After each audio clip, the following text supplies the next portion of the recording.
Pemirsa, suasana menikmati liburan bersama keluarga biasanya dimanfaatkan saat Hari Umanis Galungan. Salah satunya objek wisata Pantai Sanur yang sejak pagi hari telah dipadati pengunjung. Umanis Galungan menjadi momen berkumpul bersama keluarga.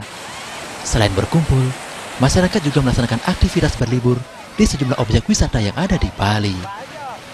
Salah satu tempat yang sangat ramai pengunjung yakni Pantai Sanur. Sejak pagi, Pantai Sanur dipadati oleh pengunjung. Pengunjung tampak sangat bahagia bersama keluarga menikmati suasana Pantai Sanur. Mandi di Pantai Sanur kerap dilakukan masyarakat pada Umanis Galungan. Berdasarkan hasil pantauan tim liputan, sebagian besar masyarakat melakukan aktivitas mandi bersama keluarga. Mulai dari anak-anak hingga orang tua tampak bergembira menikmati ombak di Pantai Sanur. Selain mandi, ditemui pula sebagian masyarakat, khususnya orang tua, melakukan refleksi dengan cara menimbun kakinya pada gundukan pasir.